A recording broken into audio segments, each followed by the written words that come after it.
Thanks, Frank. Good morning, everybody. It's wonderful to see you here from wherever you are, and we really appreciate your attending the symposium, which addresses such important issues, I think, for all of us in our various roles and in life. And we are absolutely thrilled today to welcome Dr. Tom Reynolds to be our second keynote speaker of the symposium. Tom is Associate Professor of Theology at Emmanuel College at Toronto School of Theology in one of my favorite cities in North America, Toronto. And Tom is interested in Christian engagements with difference of all kinds, particularly interreligious dialogue and disability studies. And he has written a wonderful book called Vulnerable Communion, A Theology of Disability and Hospitality. And also the book, The Broken Whole, Philosophical Steps Toward a Theology of Global Solidarity. So we're really excited, Tom, to hear your thoughts today. Tom is also the father of a son with a disability and is someone who in many ways models for all of us a new way of being vulnerable together in ways that enhance our living. So I've been lucky to know Tom for many years through our shared relationship with L'Arche, Community for People with Intellectual Disabilities, and in other areas, and I'm a big fan. So Tom, thank you for being with us today. We really look forward to hearing from you. And before you start, I just want to ask us to acknowledge together that there are all kinds of disabilities, both visible and not visible. And each person in our session is going to have their own response to what happens today and what is being discussed. So we're just going to invite everyone to be mindful, to be respectful, to keep remarks and comments also respectful and mindful of one another. Let's care for one another in this space today. Please don't post personal critical remarks in the chat. And it's possible that at some point you or anyone else might find something that's being discussed to feel distressing or too much. And please, we encourage you to practice self-care and to notice your own reactions and feel free to take a break or step out if that feels right for you. And I'll mention this again before the questions and answers, but you're welcome to place comments and questions in the chat at any time during the talk. And you can chat with one another. At the end of Tom's talk, if you wish to participate in the question and answer discussion with him, we're going to ask you to raise your virtual Zoom hand, which we'll be able to see. If you're joining by phone, you can raise and lower your hand by dialing *9. When you're called upon, feel free to either send your question via the chat box or unmute yourself to ask your question, whatever makes the discussion more welcoming and accessible to you. And I'll remind you of that when we get to the questions. And for now, though, I am absolutely thrilled and honored to welcome Tom Reynolds. Oh, thanks, Lisa. I'm thrilled and honored to be here on a Saturday morning. So thanks for getting up early on a Saturday and being here. I want to thank Frank and Lisa and Shannon and all those hosting the symposium for a really great event yesterday, which I attended. Great panels, great keynote, and learning a lot together. So I hope to extend that today and look forward to talking with you maybe after what I share today. I function more comfortably with looking at you as even though boxes, and so I'm not going to share a PowerPoint, although I have a video I'd like to share a little bit later. And I'd like to, just start by talking about a little bit of the contours of what I'd like to share.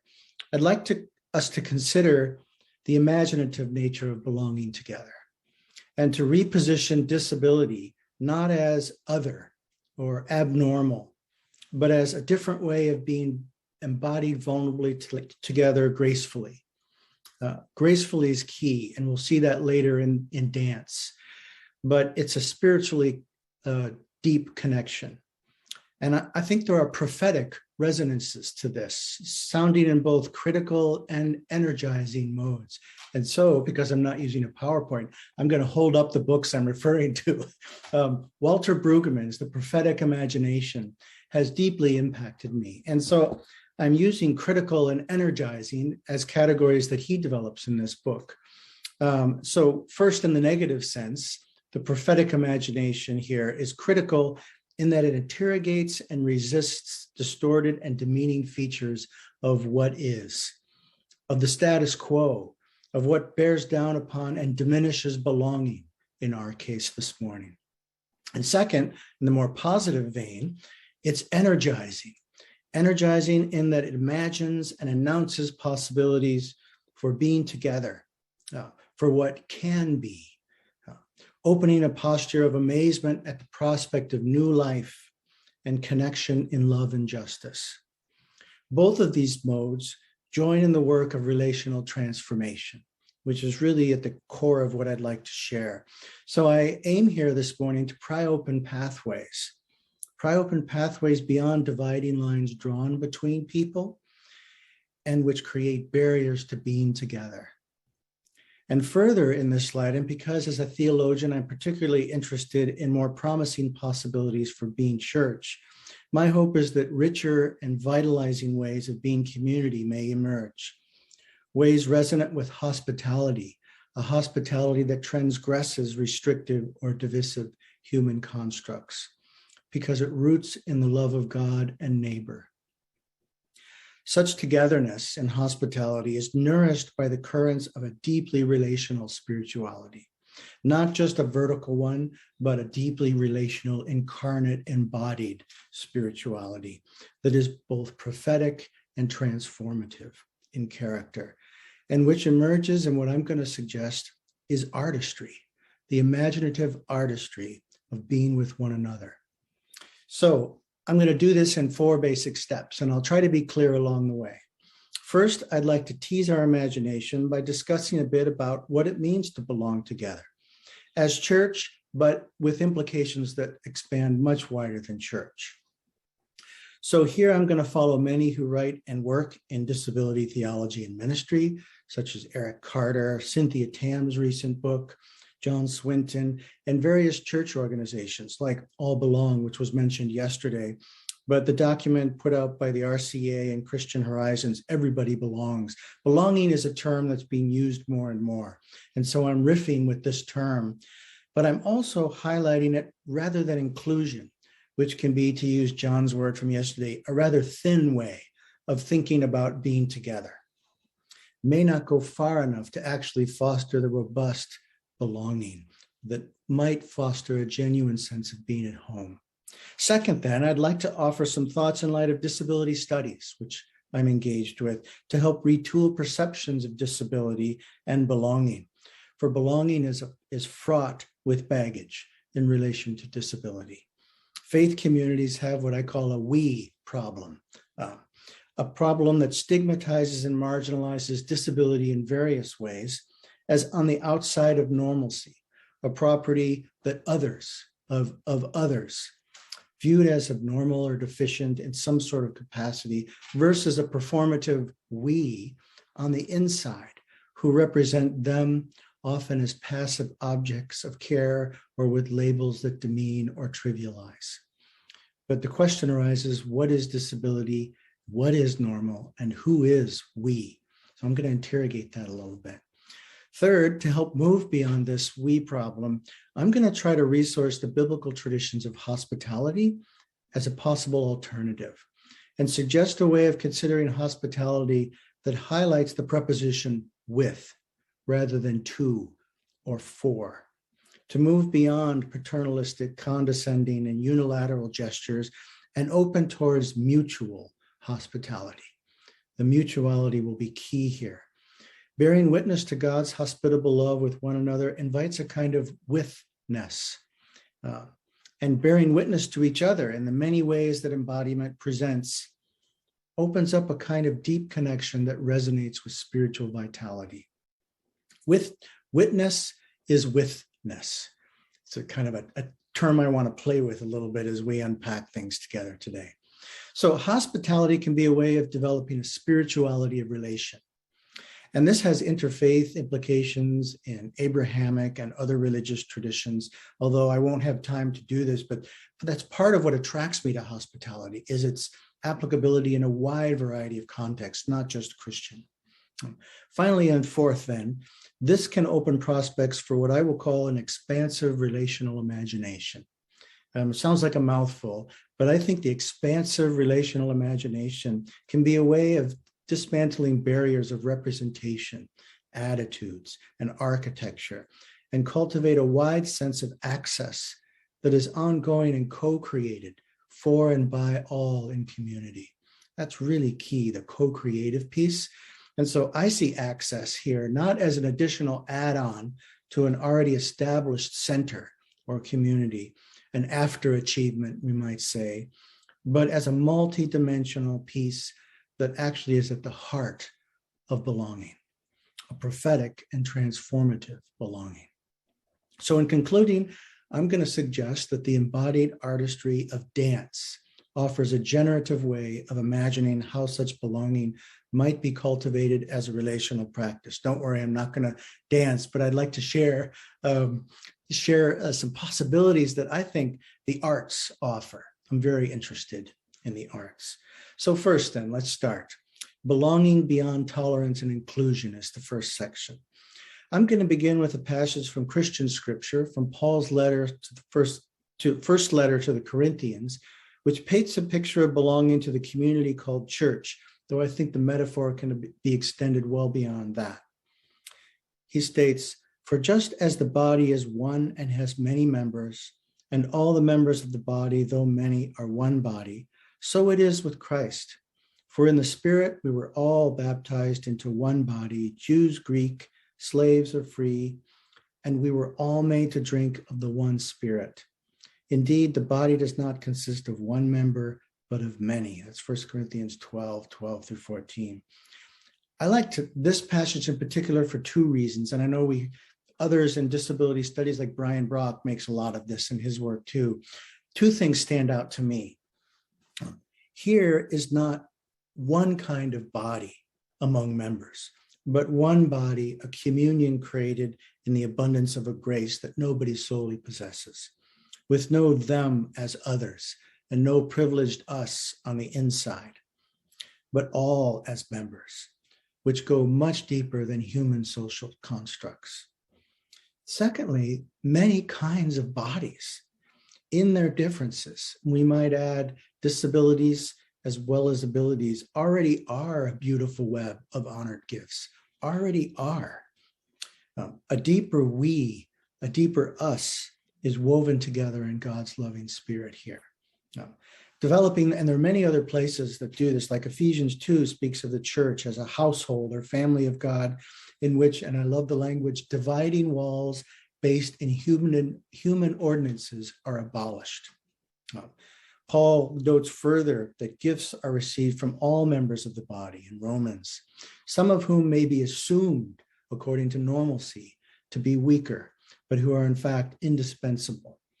The church is a place where everybody gives and receives gifts. All belong, full stop. This framing offers some general features that outline what we might start to talk about belonging, such as when you belong, you're welcomed, you're noticed, you're accounted for, heard, seen, accepted, supported, befriended, and valued as a contributor. You matter and are desired so that, in John Swinton's phrase, which I rather like, when you're absent, you're missed. But we're up against strong countercurrents in society today, and sadly, the reality in our faith communities often paints a different picture as well. Statistics show, and Eric Carter's done a lot of work in this as well as others, statistics show that people with disabilities and their families are generally less likely to be involved in churches, and when they are, have negative experiences. This is what animates me in particular. because as a parent of a son diagnosed on the autism spectrum and as somebody living with depression and anxiety myself, it's troubling. It marks a human tendency to discriminate, to set apart, stigmatize, and exclude what does not appear to belong, what does not fit in with what is taken for granted or familiar to or considered acceptable to a group. In fact, as disability theorists note, language of normal describes an idealized cultural moment, connoting what's expected in a set of circumstances in terms of sets of abilities, capacities to perform, to contribute, often according to idealized standards like independence and efficiency and beauty and speed. We can talk a little bit more about that later. Dan Goodley, a disability theorist who I particularly like in his book, Disability Studies, notes, quote, "The normal category exists not as a simple fixed position of humanity, but as a register, a subject position, a preferred way of living life, and a phenomenon of ableist cultures." A lot together here, but taking the normal for granted, the unfamiliar and strange becomes considered a deviant and abnormal, unidentified with unpredictability, with disruptive and unsettling features, features that aren't at home. The German word unheimlich, uncanny, sort of connotes this. It doesn't belong.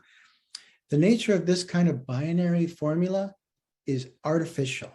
So I want to underscore that, but is made to appear real. It functions in communities and drives the mechanism of ableism. In my own experience as a parent advocating with my son, dramatic consequences of this are very real. But even so, his own unique neurodiverse way of being in the world rises with its own beauty, resisting, serving something other than satisfying a world set up in normal, neurotypical terms. It's a good in its own right, precious and dignified, loved into being by a God whose image radiates in him like a tabernacle, summoning me to respond, inviting me to a dance, in fact, that is attentive and responsive. And this has propelled me to think differently about belonging and what church means and what advocacy means and the whole thing from the bottom up. So going back a little bit, we saw yesterday in John's presentation how belonging is a fundamental need, even spiritual. So it goes much deeper than acquaintance or affiliation. In fact, as might be obvious, it goes much further than tolerance, which might put up with difference from a distance, condescending, without opening to transformation. It also goes beyond what I would call thin versions of inclusion, where an in-group brings in others by granting space to an already established center. So it can be assimilative, avoiding the transformation called for in community. And even beyond belonging, I think, moves beyond thin forms of access, which may open entryways, but not welcome or foster ongoing participation through supports and accommodation. Perhaps leaving an obvious example, the lectern or pulpit, inaccessible for leadership by people using mobility devices. So I want to suggest that belonging is a verb. It's a movement. It's not a thing, but it signals being desired and at home. It's an ongoing process of deep welcome and hospitality, which not only removes barriers to participation, but cultivates participation and the co-creation of life together among differences, the effect of which transforms relationships and the whole community. It's spiritual, and it's a form of relational wholeness in this way.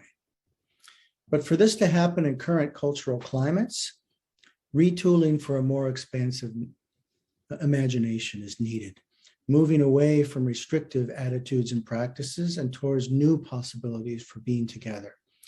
So as I want to argue, this means prophetic modes of challenging the dominant reality of normalcy and also invoking something different beyond it, which can energize relational wholeness. So secondly then, I'd like to address what I'll call the we problem as a way of thinking beyond and against normalcy. Put in a nutshell, this concerns how disability is represented and perceived. In disability studies perspective, disability is not an attribute of them. People deemed other according to normalcy's assumption about what it means to be human in a society focused upon select ideals and values that highlight non-disabled people's experiences. Ableism is in fact the operative paradigm in such a scheme, marking the hegemony of normalcy over what we might call a we imaginary in a community.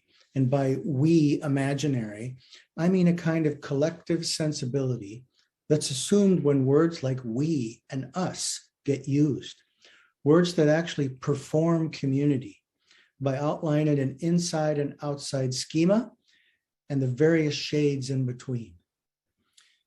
I'm particularly interested in how language works here. For how language is used is telling. Language, in fact, directs attention to and shapes perspectives. We heard about this yesterday in John Swinton's presentation. Descriptions matter. And often language constructs a privileged inside and correspondingly deems others in select ways as outside, building a binary platform upon which a we and a them become distinguished through framings that, for example, represent disability as marking a deficiency or flaw that requires cure, or that reduces a person to a need for care, or that signals that such a need somehow makes a person special, generalizing in romanticized terms. Those are just three among multiple examples of how language performs and functions. Language carries attitude that shaped communal postures and processes of othering, effectively summing up people according to labels, medical or otherwise, that identifies and distances and restricts rather than opens into relations of mutuality and respect. This is a failure of the imagination. For as many writers in the field of disability studies suggest, the so-called problem is not a property inherent in a person's body, but is symptomatic of a problem in the we imaginary of a community or society. Disability is a relational term, signifying the ways a person's embodied situation and limits meets barriers to functioning and participation in a social setting. So I've just picked one among many different definitions from the UN Convention on the Protection and Promotion of the Rights and Dignity of Persons with Disabilities. This definition states, and it echoes what I've been saying, quote, persons with disabilities include those who have long-term physical, mental, intellectual, or sensory impairments, which interaction with various barriers may hinder their full and effective participation in society on an equal basis with others. This kind of definition and what I've been articulating here leans towards what's called a social model of disability. And I think it can be helpful here, even though there are criticisms of it. It's helpful in that it highlights how an impairment becomes a disability and becomes a part of a social environment that restricts. So the problem is not the medical situation or the individualized property of an embodied being, but a social context that becomes disabling. Communities become constructed in ways that limit by creating barriers to belonging, whether in architecture, communication, prevailing attitudes and representations, which mark just how much the we imaginary is held captive by normalizing ideals, which I think are actually idols, like bodily perfection, rationality, productivity, especially in a neoliberal context where everything is reduced to market value. We can talk about that more. But disability in these kinds of contexts conjures common perceptions of flaw and deficiency, brokenness, woundedness, even sin or lack of faith.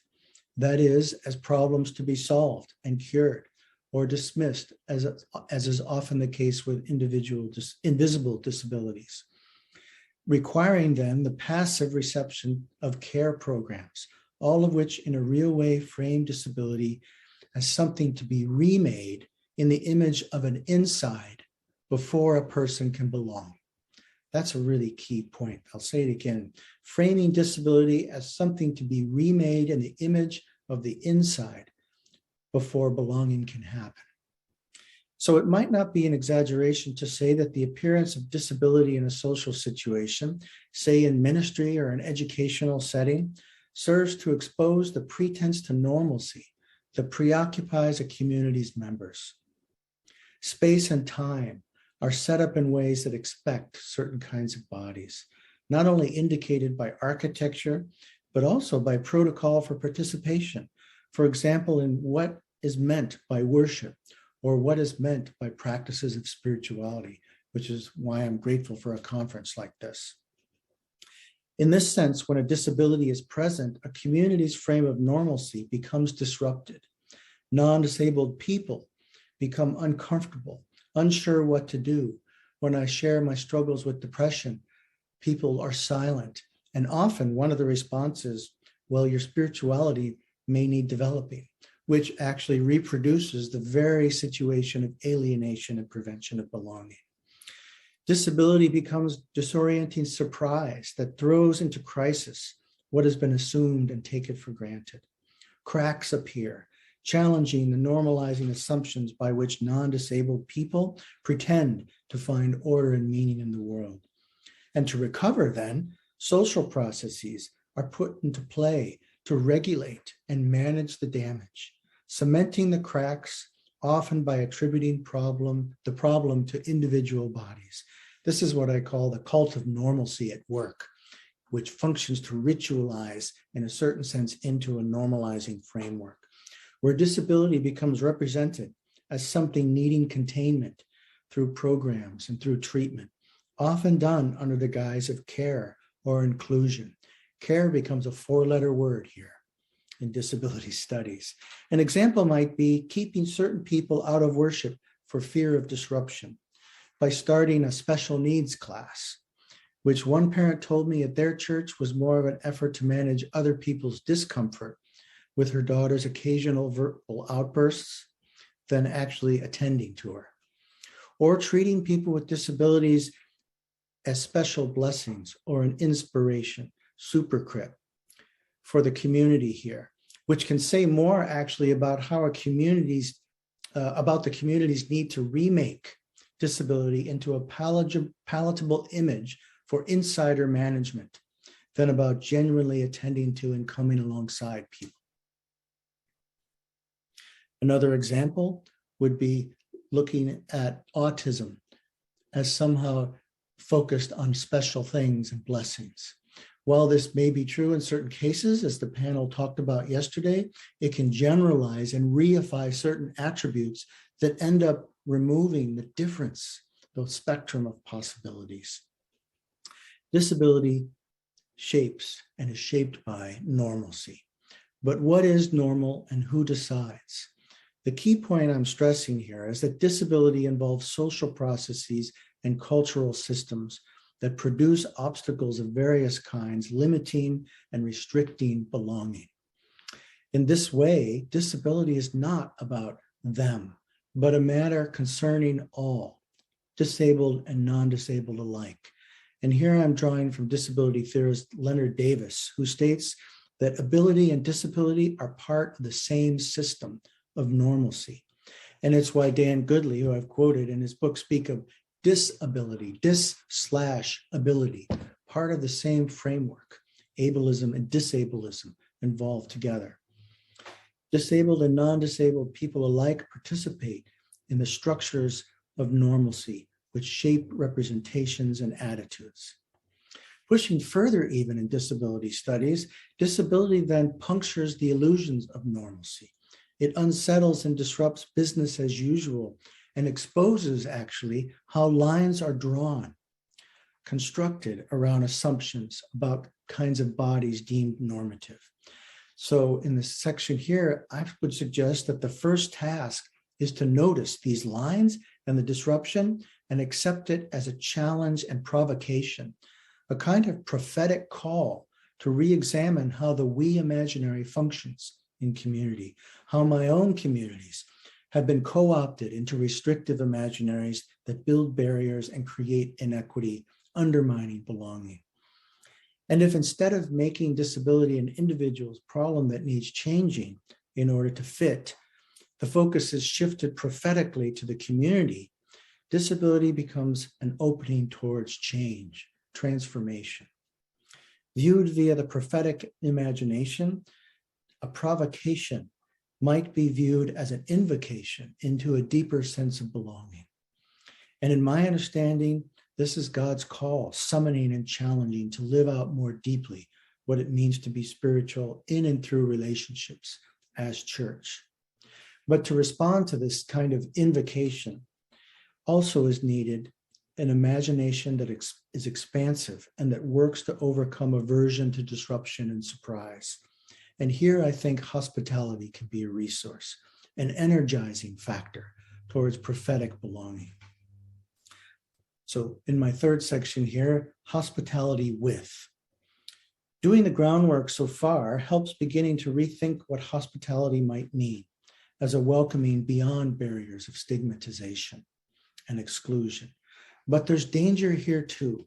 So I want to recognize how welcome can become loaded with baggage, freighted by wrongly presuming another's condition is somehow strange or other in the negative sense I've described above as abnormal, which makes offering an invitation more about controlling or unilateral gestures of charity or doing for, sometimes through the very policies and programs that intend care. Such postures can amount to pity, pretending from a distance to know what it might be like in another situation.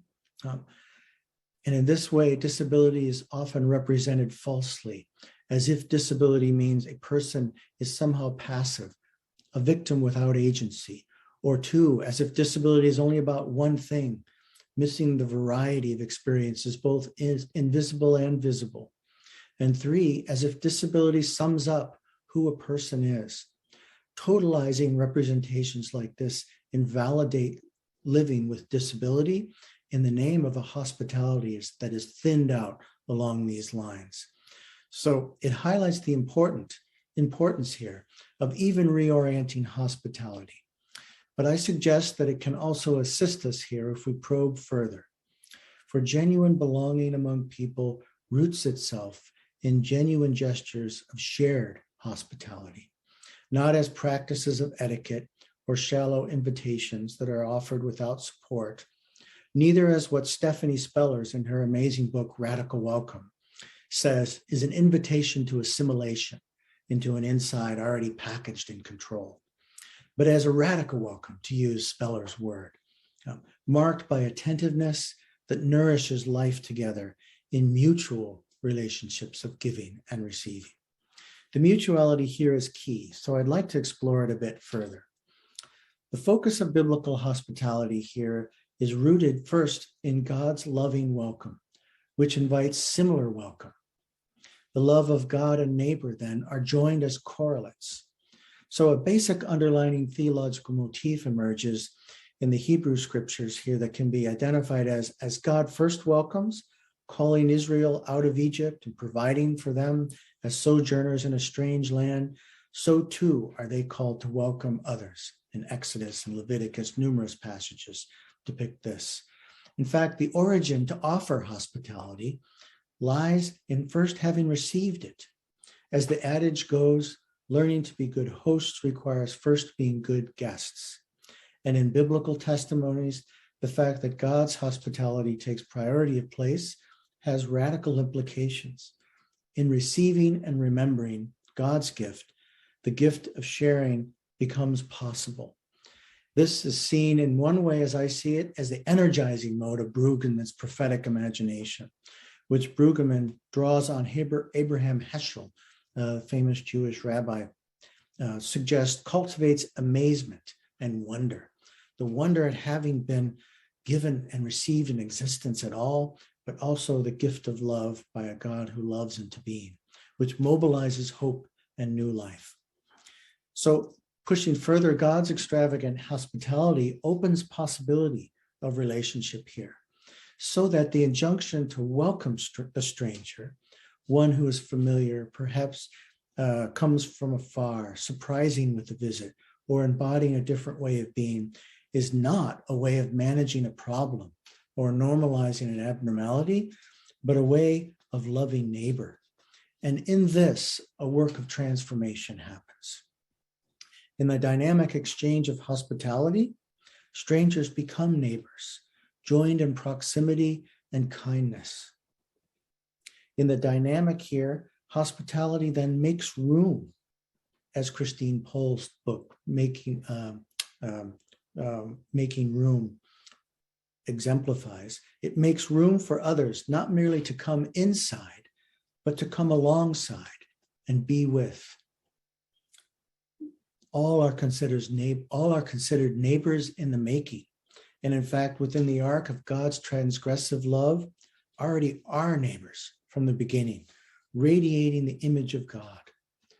And as there's no monolithic, one-size-fits-all kind of hospitality, and here's the key for me, this involves the risk of learning from others how to welcome, which requires an acknowledgement of vulnerability, of being unsure and surprised. Offering hospitality in this sense requires a disposition of humility, a willingness to receive from another, underscoring the fact that hospitality is never autonomous, wholly complete in itself as a one-way gesture, but is vulnerable and limited, needing to be made whole itself in relationship with others. In my own journey as a parent, it is my son who's taught me this, taught me how to be with him, ushering me into a relationship I couldn't prepare for on my own terms. How to be hospitable. I've learned and I'm still learning, and he would say I'm a work in progress. But in this sense, hospitality makes room, time, and space for others, nourishing relationships of mutuality here. In hospitality, I learn how to receive another's way of welcoming me, another's way of offering themselves to the relationship. So it's not so much a matter of hospitality to the stranger in one direction, as hospitality with strangers who have now come into relation as neighbors. In another sense, it becomes, as John Swinton puts it in one book, hospitality between and among strangers. The with preposition for me stands out because there is a mutuality and reciprocity here that emerges between person who become themselves together. This differs from the paternalistic charity models of doing for or to others, where I assume to know better, and instead inspires mutual relations of being with. So what's powerful here, and I think it's exemplified in biblical traditions, is something paradoxical occurs here. Paradoxically, the stranger, the so-called stranger, is now the one whose hospitality becomes central, on whom the host ends up depending. The unexpected arrival of a stranger becomes a vehicle of blessing, not because of otherness or strangeness, but because the host and guest are invited into a new way of being together. And we see this dynamic in the story of Abraham and Sarah welcoming three strangers and receiving a divine blessing, or with the discovery of the risen Christ and the breaking of bread in Emmaus in Luke, and with Jesus' exhortation, whoever welcomes you welcomes me, and whoever welcomes me welcomes the one who sent me. Something of the divine is in welcome like this. In fact, Jesus goes further to identify the redemptive work of God in him in welcoming the outsider, those unjustly othered, from whom society expects nothing, as the focus of his presence. By welcoming these, one welcomes him. This makes hospitality a spiritual practice, cultivating connection with others, resonating with divine presence. It's the relation that resonates with spiritual depth, not vertically in some otherworldly divine, but embodied, incarnate, fleshly presence together. And at the same time, it prophetically disrupts the human tendency to secure itself by pretense to power, domination, ability, status, and so forth. The radical reversal here in biblical hospitality in this way, one, challenges prophetically normalcy by shifting the imagination away from giving to and doing for to, secondly, mutual giving and receiving as a deeply spiritual practice of attunement and responsiveness. In welcoming another, there's an encounter with the divine. We are tabernacles even to one another, radiating the image of a relational God. So the love of God here and the love of neighbor, the double commandment, are interwoven correlates.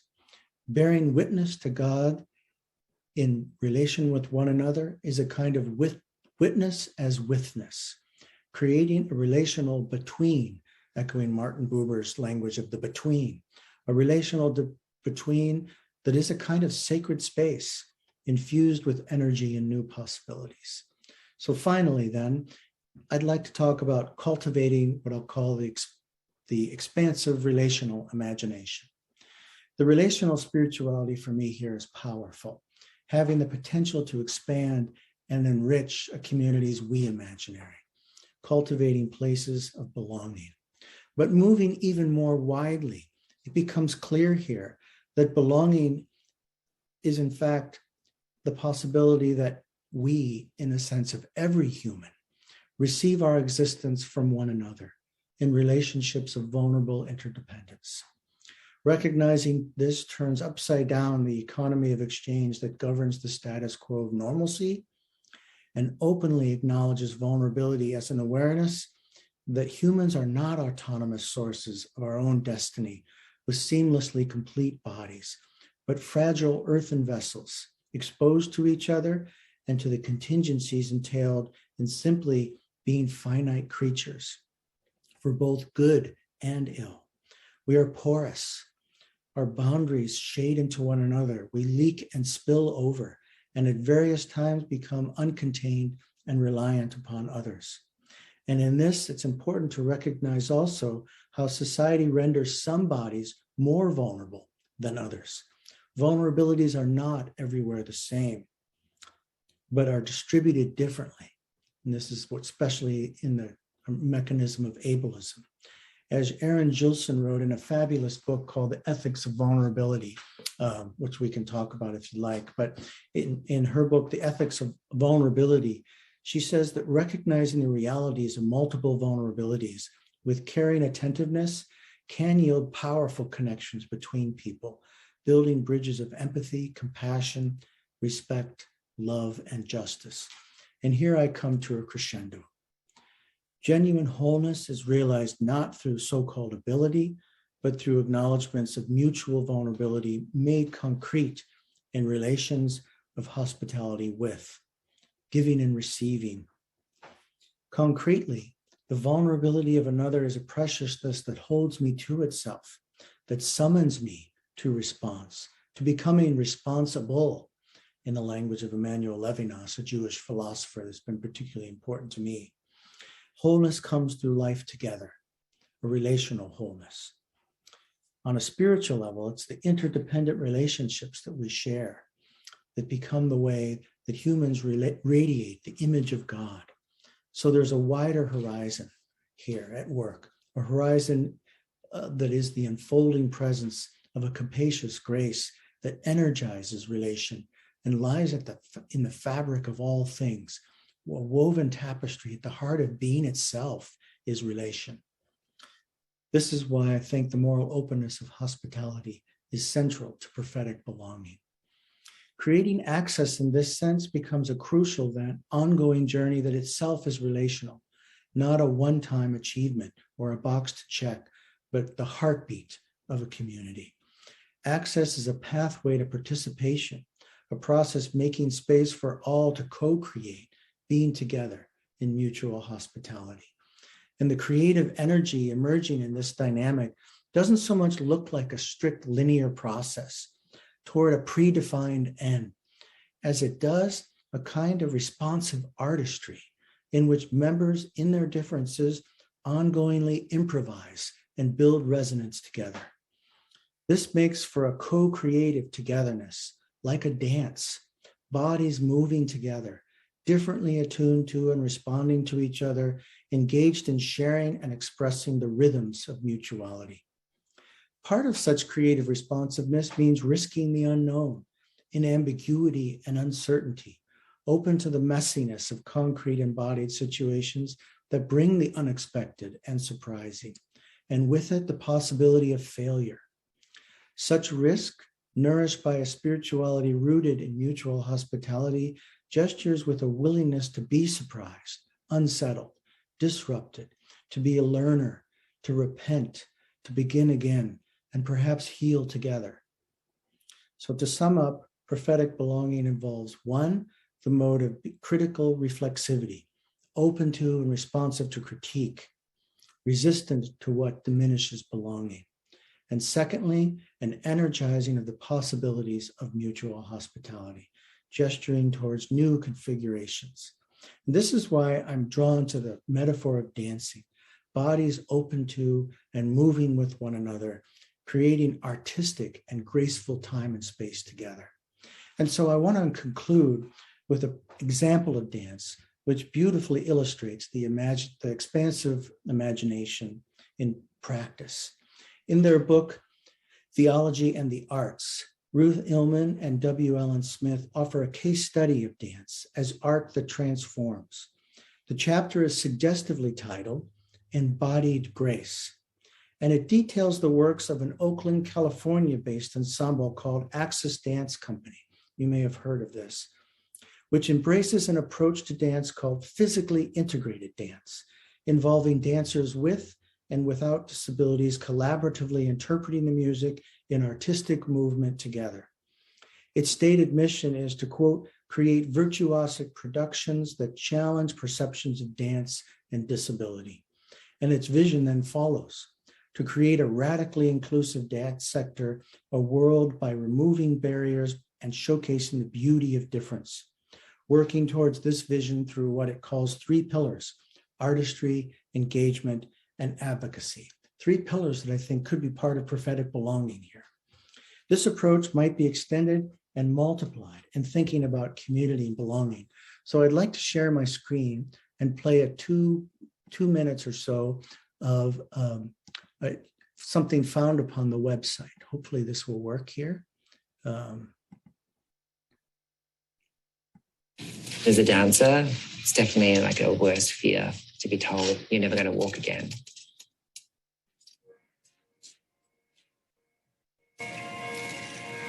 But dance isn't about being able to stand up. Dance is about, from the inside out, expressing yourself. I can move with my body.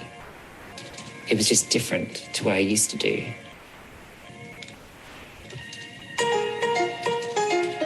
My name is Mark Brew, and I'm the Artistic Director of Axis Dance Company. Axis Dance Company is a physically integrated dance company made up of dancers with and without physical disabilities.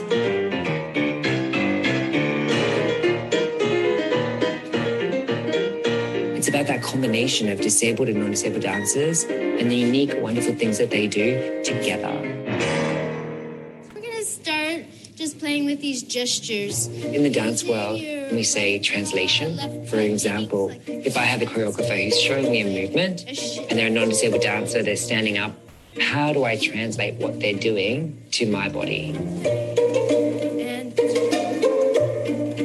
so let's look at your translations. Once I'm given a movement, I take it and I look at what she's doing with her body, the feeling she's trying to portray. And then I take that and I put it into how do I make my chair feel things. And shift through like there's something pulling you. Start to take your chest up towards the sky. Marco, for me, is just so grounded and humble. He is an artist that the dancers trust completely. Dancing and giving myself over is very freeing and natural. I grew up in foster care, and I got to a point where not having things wasn't a problem anymore. It became like a level of being free.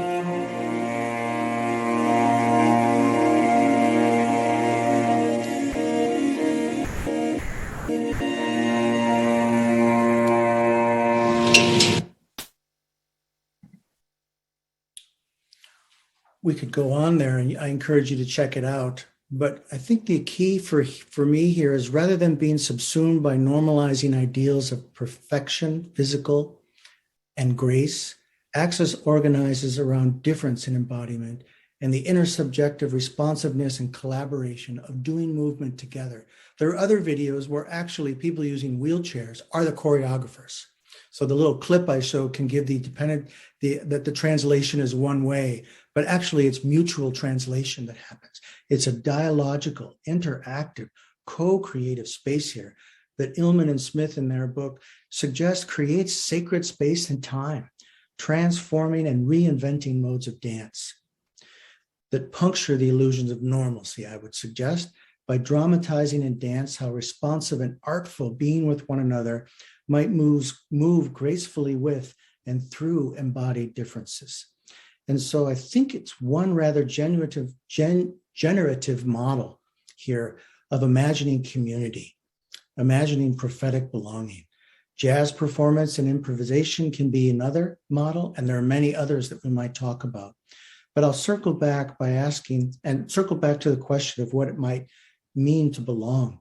And while there are many more ramifications that I've taken up this morning, prophetic belonging holds out the possibilities of an expansive relational imagination taking seed so that communities of faith and of all kinds might be vulnerable sites of grace-filled and co-creative dancing together. So let's learn to dance. I'll stop there, hoping that connects in some way with the conference, and we might discuss some themes more. Reynolds, I knew there was a reason we needed to have you here today. Really, just powerful and beautiful. And I can't see lots of people's faces, but I feel them coming through Zoom, the effect that your talk has had on us. And I just want to we're going to open it up for questions, and I'll just remind you, you can put those questions in the chat, or we encourage you to raise your virtual hand in whatever way is comfortable. If you're on the phone, *9, or raise your virtual hand on Zoom. And feel free at that point when you're called on to put your comments in the chat if that's more comfortable than speaking for you. That's totally fine. And we'll try to get to as many people's comments and questions as we can. And before we do that, I'm going to just make a couple of comments because I get to. I get to sit in this seat, but I can't help but think of all the connections between what you're talking about from a theological perspective and what I do, which is relational intersubjective psychotherapy. I'm a pastoral care and counseling person, but I'm a psychoanalyst. And in the world of relational psychoanalysis, there's a concept of recognition, how important recognition is, and what it means to be recognized by another as another, to recognize others, that somehow by being willing to recognize one another, we become vulnerable to one another, because what we recognize is that we're not in charge of the world and other people. And there's something really powerful about that vulnerability. And in particular, I was thinking about a concept by an author named Donald Moss, who wrote about the difference between transparency and opacity. And he says, when we think we know the other, we render them transparent. I can see through you. I know you're a person with X disability, therefore you are like this. I understand you from some kind of knowing perspective instead of learning perspective. And that our real call is to allow the other to be, whoever the other is, in community, one-on-one, in our families, to be opaque and say, I want to know you. I do not know you. I want to learn who you are. I don't know who you are in advance.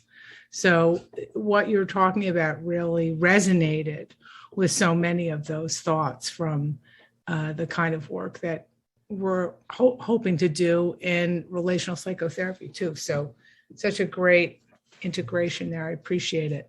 Oh, well, thanks, Lisa. And yeah, I love the idea of opacity. Judith Butler in her work develops that the self is opaque. And it invites a kind of spirituality of unknowing, that this is a generative process that's infinite in its depth rather than predetermined in some sort of way. And of course, humility is a part of that. But it really underscores the spiritual kind of connection between people that emerge and what you're calling a mutual recognition.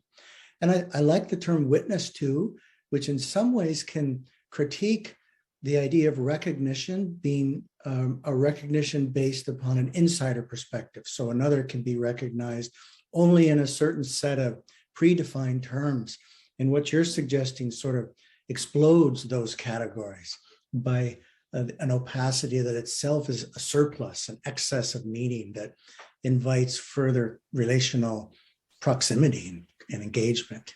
That is exactly it. And it's so resonant with what you're talking about. And I loved the images of being able to be surprised and awed and delighted by encountering this opaque, the other, whoever they are, invites us to be surprised and not to know in advance. Right? Yeah. And maybe never to know. So I'm seeing a few comments coming up in the chat. I don't see hands raised yet, but please do raise your hand. Anne, you have your hand raised. So let's start with Anne, and I will check out the chat also. Hi, Anne. Hey, Tom, it's always wonderful to listen to you. And so this is a wonderful opportunity, because I remember actually at my very first Summer Institute on Theology and Disability, and Tom, was on speakerphone. This was before we had the virtual connections, but just the cult of normalcy was really such, and so this was back in 2010. And the cult of, so Tom has really, I've known Tom for a long time and has helped open up in terms of what's normal and really expanding that. And the vulnerability, and I think so for the folks here, our vulnerability is something that we recognize as a strength, a gift. There's a wonderful scene from Harry Potter, one of my, where, Voldemort says is like, or not Voldemort, where Dumbledore tells Harry, it's like, you are powerful because you can love, that makes you hurt. Like Voldemort could not inhabit Harry's body when he was in agony, feeling agony and grief for loss of Sirius. So that, and that's extremely powerful. Yet many people in general culture, vulnerability is bad and to be avoided. And so, because it's, the definition, the ability to be wounded. And so I really found it interesting, and I cited him yesterday, James Keenan, and he also referenced others that Lisa referred to, some of that ability to recognize someone else, but the precarity and the condition of precarity. I don't know what your thoughts are, and I think that highlighting that is important because for a couple of things. One is, without acknowledging that, even if when we talk about our shared vulnerability, could in some ways become patronizing, because I'm not vulnerable in the same way as folks with a lot less social currency. And so I don't know what your thoughts might be about including that reference. That's rich, thank you. And I think vulnerability should have scare quotes around it. It too could be romanticized, just like a number of, like belonging can, which is why I think the prophetic qualifier adds some heft to it, because belonging can be the same thing. And vulnerability, Aaron Gilson's book, which I highly recommend, The Ethics of Vulnerability, there's a whole field now called vulnerability studies, particularly brought about by feminist philosophers, drawing on the work of Judith Butler. The term precarity is really important to Butler. And I think you're right here. Precarity isn't simply a negative thing. but it's actually an exposedness that's generative. The vulnerability is a basic kind of porosity that human beings have that actually builds up as well as exposes to tearing down. And so identifying vulnerability with weakness in a stigmatized way can be very problematic, but also romanticizing it in a way saying, hey, we're all vulnerable can miss the important fact that I tried to highlight, that vulnerabilities are distributed differently in ableist normalized context. And I'm speaking here of disability, but I think that works too in the work of anti-racism. I think it works too with LGBTQ advocacy and justice. So, but regarding the kind of advocacy work that I'm involved in a variety of ways in Toronto, the vulnerability for me is a kind of rock basis for engaging and being open to that kind of what I call expansive relational imagination. And there are a number of layers to it that Jilson in her book and Butler is very complex. And so I don't want to unpack that here today. All this though, to underscore your very important point that vulnerability, one, isn't negative. It's not another romanticized term, but it's actually a site of human interrelation that's complex and multivalent. And I like it, especially because porousness has become a big word for me. Bodies that leak. Margaret Schulrig, a feminist from the UK, has a book called Leaky Bodies. She does amazing work, and I'm really drawn to that kind of imagery that pushes against this autonomized, idealized body that's so prominent in neoliberal frames. So I'll stop there because there may be other questions, but thank you, Anne. And thank you for your presentation yesterday, which opened me to Keenan's work, which I'm not familiar with. So I'm going to check that out, definitely. Thank you. And you always say what I say so much nicer. No, I try. Well, Tom, we have a question in the chat that comes from a slightly different angle from Patty Gibbons asks, could you comment on ways you've noticed the pandemic precautions and the lifting of them and their impact on the sort of hospitality and welcome of which you? That's a really great question. And I'm particularly involved in a couple of ways in Toronto. You may have, read in the news, the convoy protests and all. Current politicians here in the province of Ontario are hesitant to put mask mandates in order. And I think vulnerable communities, people who are immune compromised and others are exposed in ways that are really unjust and is problematic. So first of all, I think it sets up a very uneven playing field to simply drop mandates and asking individuals to take risks as they feel safe in doing so. I think that's another example of how individualized, self-directed choices become put on bodies rather than thinking of the communal good. So, there's a little bit of anger in my voice here because I'm involved, but that's one example of, because lifting of mandates is problematic. How are communities caring for one another in this way? So I'm nervous about it, and I think needs to be more nuance. And Community Living Toronto, which is a advocacy group that I'm involved with a little bit, is trying to find ways to navigate for different communities involving people with disabilities. But it raises a number of ethical questions, I think, that for me highlight the need for a more robust sense of the common good in how decisions like this are made. Recognizing, the balance between economics and so-called freedom. I think that word has been distorted and corrupted by rhetoric from multiple sides. But yeah, I hope that kind of touches on the question a little bit, but I think raises a number of issues, especially for communities more vulnerable and actually made more vulnerable by certain policies. And it just shows Zoom is even messy with, relationships together, even in this framework of Zoom. As we've all learned so much about that in the last couple of years. So I don't see a hand raised. I just want to make sure. If there's okay, there's a question. One of my students, I'm going to just translate. I'm going to present part of it to you. The question is about normalcy. And he asks, is it really possible to abolish the concept of normalcy, which remains the guide in medical treatments? So for somebody who's a chaplain, this person might be in a hospital, or someone who works, as I do with patients in psychotherapy, normal is not a word we use very much, but it's in the world, right? So could you speak to that a little bit? Is it possible to abolish the concept of normalcy?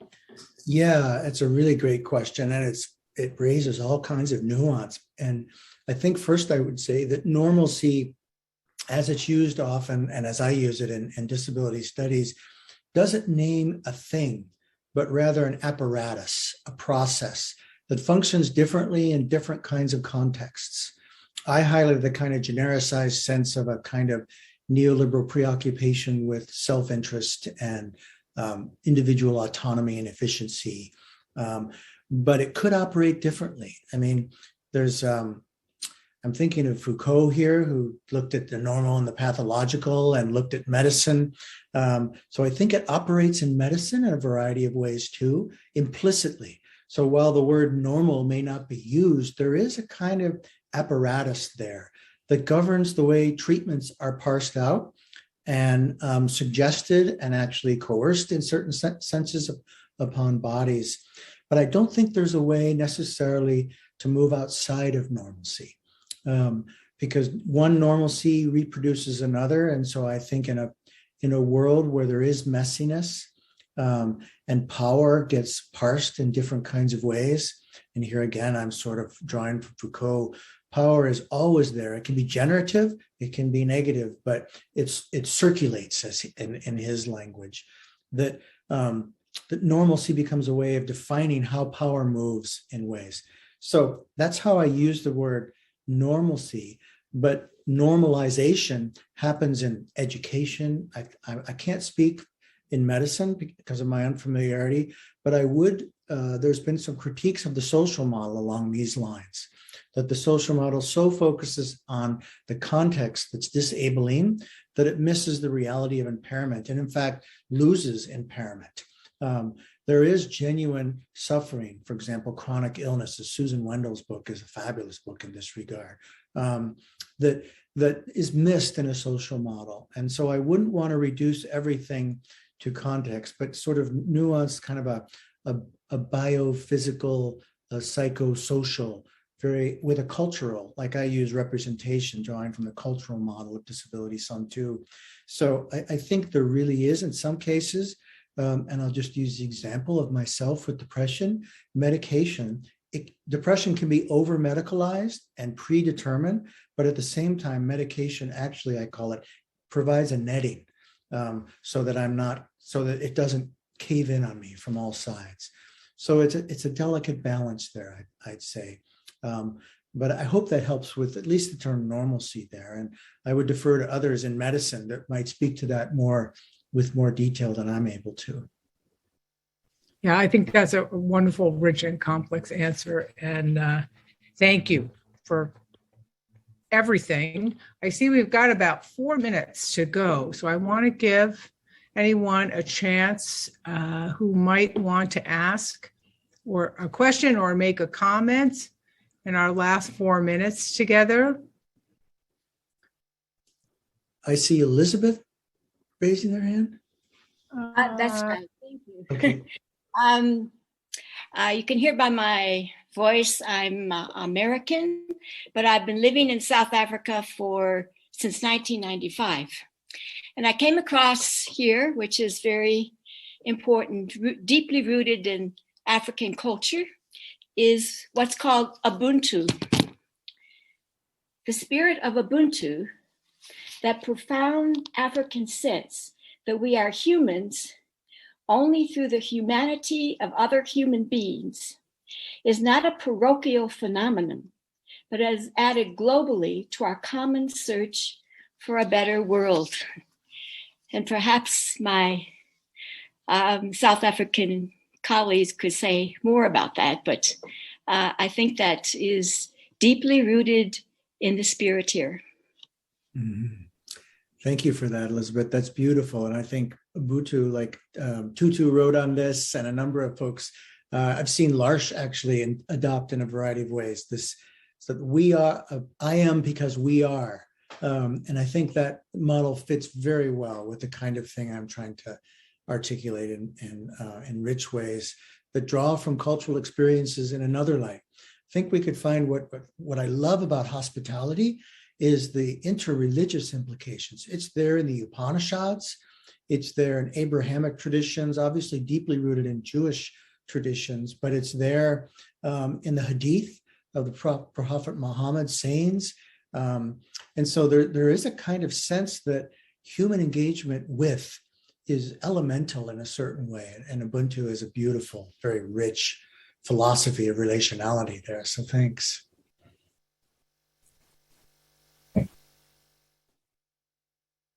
Okay, so Tom, I think we're going to move towards our closing moment here by just, again, thanking you for your wisdom, your grace, and your hospitality in the way that you present your ideas. And I think that invites us all in to participate with you. That's what it felt like to me. So I think others may have felt very similar. Well, I just appreciate the invitation, and I'd be overjoyed to keep in touch with people. If any of the things I mentioned today, I've got a huge pile of books right next to me on my table here, just in case. So if you'd like to be in touch or dialogue further, please, I'd love it. That would be wonderful. And thanks to everyone for your participation and your great